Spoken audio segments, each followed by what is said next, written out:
My mother-in-law sent out wedding invitations. My name wasn't on mine. It's his day, not yours.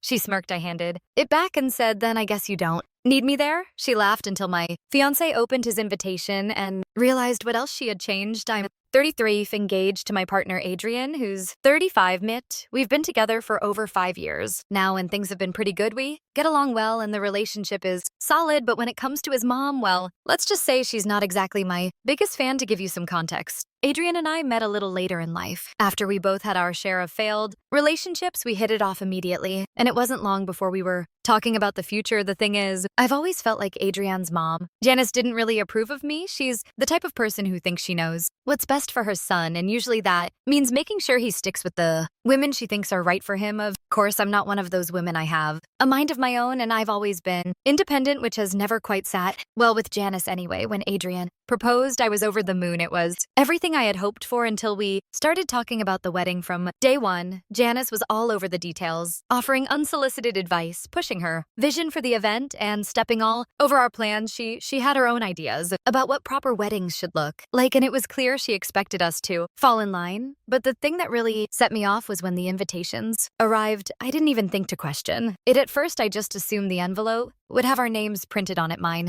and Adrian's, since we were, the couple getting married. But when I opened the envelope, I found a single invitation with Adrian's name at the top. No mention of mine. I was confused at first.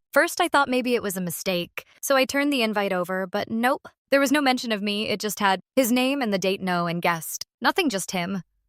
I stared at it for a moment before it dawned on me this wasn't a mistake. This was intentional. Decided to keep my cooled sort of eye. Didn't want to overreact, but I was hurt. So I confronted Janice the next time I saw her, and when I brought it up, she just smiled that smug smile of hers and shrugged. Oh, I think you misunderstood. She said it's his day, not yours, I'm sure. She expected me to take it in stride, but I didn't. I wasn't about to let her belittle me, not in my own relationship. I looked at her, took a deep breath, and said, then I guess you don't need me? There, her smile faltered for just a second, but then she laughed. She actually laughed. It's a wedding, sweetie, she said, in that condescending tone of hers. Don't take it personally. You'll be fine. It's about Adrian. I was furious, but I held my ground. If it's about Adrian, then you've made your point. I'll let him decide if he wants me there. I didn't mention it to Adrian right away. I wanted to see how things would play out after all this. Wasn't just an issue with Janice. It was something that involved him too, and I wasn't sure how to handle it yet. It wasn't until later that evening when I saw him staring at his invitation, his brow fur, confusion clear on his face. Why is my name the only one on here? He asked, his voice a little unsure. I shrugged, trying to MK the anger I was feeling, I guess. It's because it's your day, not mine. Tried to keep it light, but he could see through me immediately. What do you mean by that? He asked, his eyes narrowing. Didn't have to explain. He looked back, down at the invitation, scanning it more carefully, and that's when he noticed it. It wasn't just my name missing. Something else had been changed. Adrienne, trailed off. She put my name on this, but look here. He flipped the invite over and pointed at the RSVP section. Instead of the usual line for 2 people, there was just one. It was clear Janice had crossed out the guest section and left a single line for Adrian, as if I wasn't even in the picture. The room went silent. I could tell Adrian was upset, but at the same time I could see him trying to process. Says what had just happened. He wasn't angry yet, but I could tell it was coming. Why would she do this?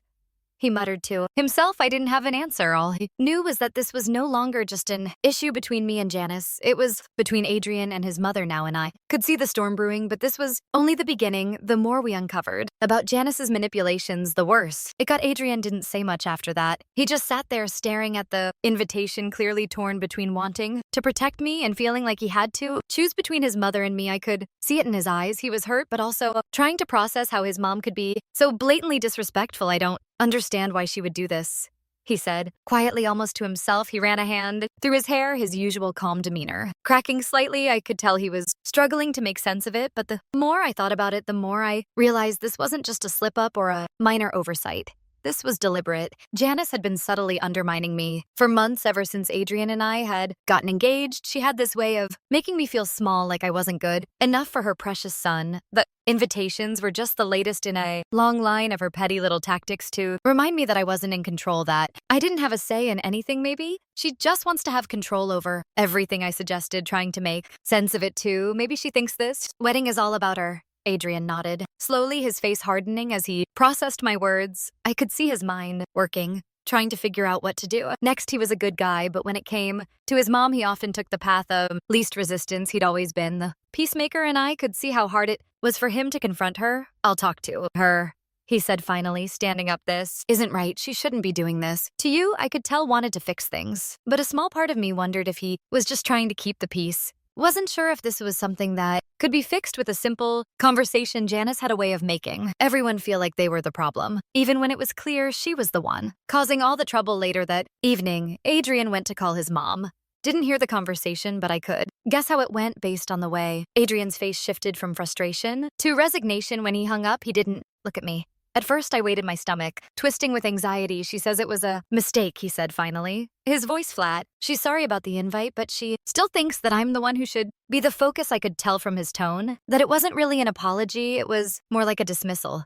Janice never liked to admit when she was wrong. I don't want to make a big deal out of it. Adrian continued looking at me carefully, but if this keeps happening, we need to set some boundaries with her. It's getting out of hand. It felt like a tiny victory, but deep down I wasn't convinced Janice had a way of making things appear resolved while never actually changing her behavior.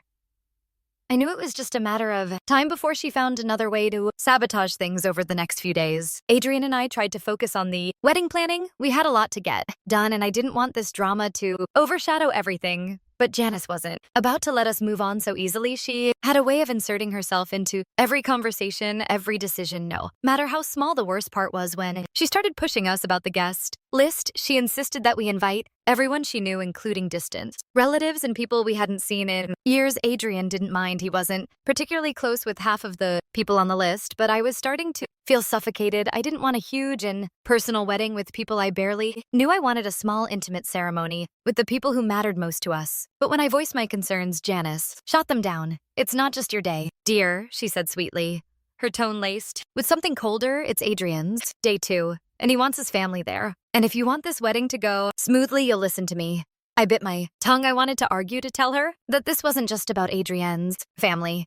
It was about our family, our wedding, but I could feel myself getting sucked into her web of manipulation. The more I tried to push back, the more she played the family card, using guilt to make me feel like I was the one being unreasonable. And then came the next thing, the wedding dress. Janice had been pushing me to buy a specific dress one. She had already picked out one that she loved. It was big and grand, something fit for a royal wedding.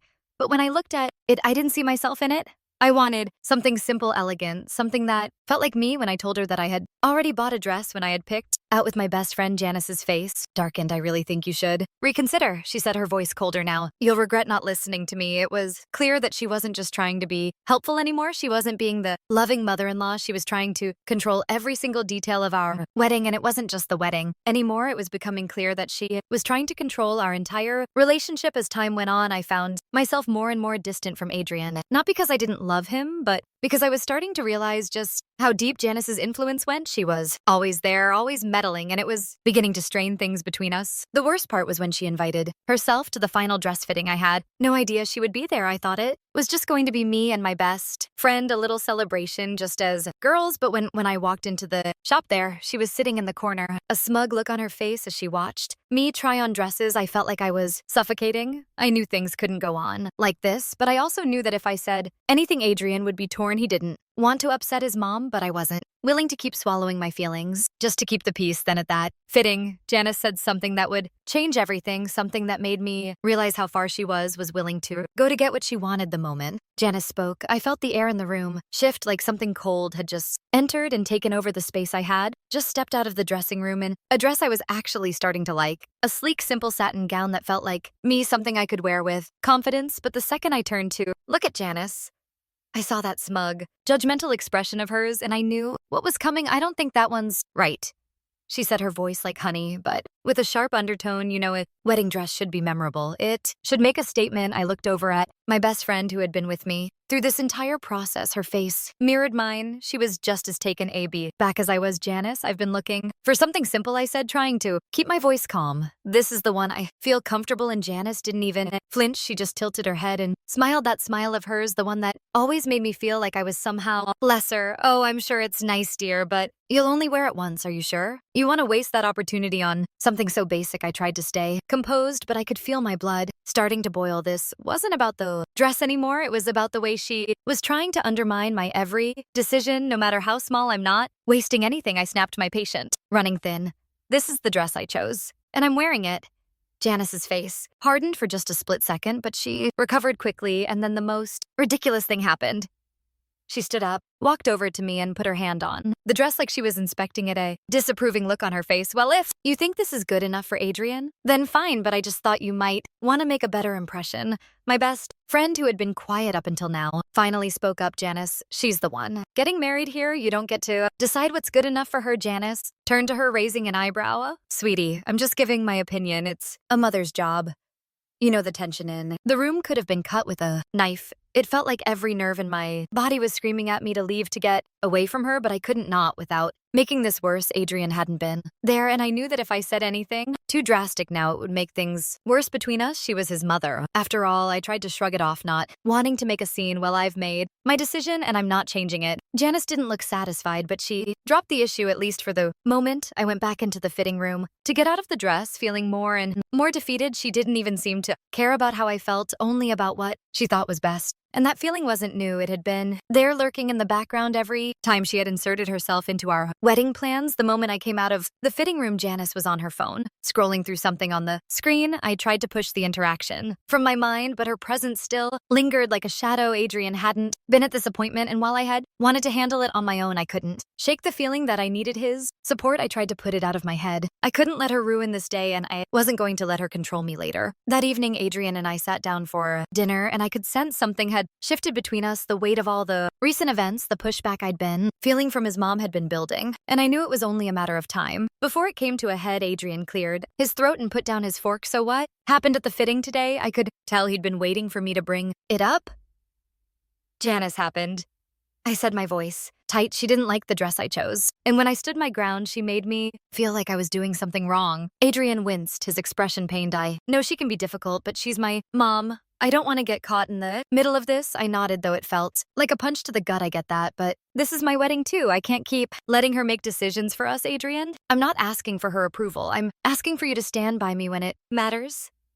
He looked away, his jaw tightening. I'll talk to her. I know she's overstepping, but I wasn't convinced. Talking to her hadn't worked before, and I had a feeling it wouldn't work now. Janice had a way of twisting things, of making everything her way, and Adrian had always been the one who would cave to avoid conflict. I didn't want him to be stuck in the middle of this, but at the same time, I needed him to see how much I was hurting. The next day, Janice showed up at the house unannounced. I had no idea what her plan was, but I wasn't in the mood for another round of her interference. She didn't even knock, just let herself in like she always did, expecting to be greeted with open arms. When she saw me, she put on her most insincere smile. I thought we could talk. Darling, you've been a little tense lately. I crossed my arms, not even pretending to be welcoming anymore. What is it, Janice?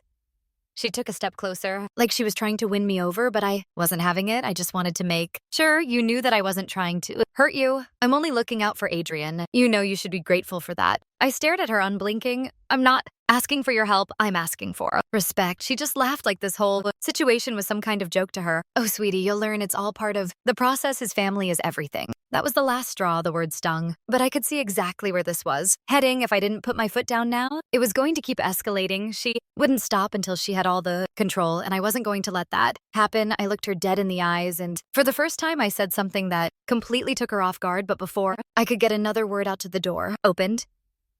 Adrian stepped in, and everything I had planned to say got stuck in my throat. What's going on? He asked, his voice heavy with tension. He was looking at Janice, then at me, waiting for an answer. Adrian's eyes flicked between me and Janice, confusion clouding his face. Janice, however, was completely unbothered. She put on a tight smile. Was just explaining to her how important it is to understand family dynamics. Darling, a wedding isn't just about her. It's about both families. I could feel my patience snapping. This isn't about the dress, Adrian. It's about everything she's been pushing me around since the engagement, acting like I don't matter. Janice's expression flickered for a second, then she laughed. Oh, sweetie, I'm just trying to help you. Should be grateful I'm here. Adrian is my only son, and I want what's best for him. I snapped back. You've been controlling everything I've asked you to stop, but you won't listen. It's never about what I want. You keep making it all about you. And Adrian doesn't stand up for me. Adrian looked torn. I don't want to cause problems, but maybe we can talk about this later. I shook my head. No, Adrian. This is the problem. I need you to stand by me, not her. Janice raised an eyebrow, looking like she didn't quite understand. I'm just trying to protect you. You'll thank me later I couldn't take it. Anymore, I don't need your protection. Need you to respect me. Adrian finally spoke, his voice more serious than I'd ever heard. You're right. This ends now. I love you, Mom, but you're not going to control everything anymore. I'm with her. And you need to respect that. Janice's face went pale and she hewed. This isn't over, Adrian. She turned and left without another word. Adrian sighed in relief, then turned to me. I'm sorry, I should have noticed earlier.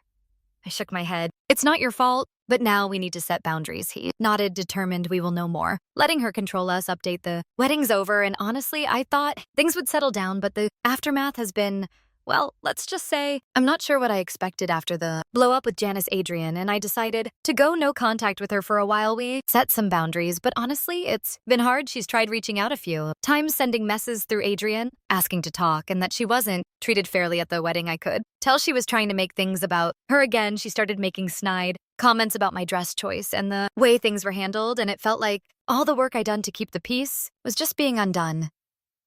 Adrian stuck by me, but I can't tell he feels guilty about the whole situation. He's in a tough spot. Now Janice is pushing harder to reconnect, but the whole thing feels so manipulative. I'm tempted to keep the distance and just move on, but Adrian keeps asking me to work things out because she's his mom and he doesn't want to lose her. The problem is I don't feel like I'm the one being unreasonable here, but I can't help but feel bad for Adrian. So Reddit, am I the a-hole for still holding firm on keeping boundaries? With Janice, should I give in and try to work things out for Adrian's sake, or should I just stick to my guns and not let her back into our lives with love? Opinions, especially if anyone's been through something similar. If you enjoyed this video, don't forget to like, comment, and subscribe for more. Share your thoughts in the comments below. Have you ever dealt with a situation like this? We'd love to hear your experiences.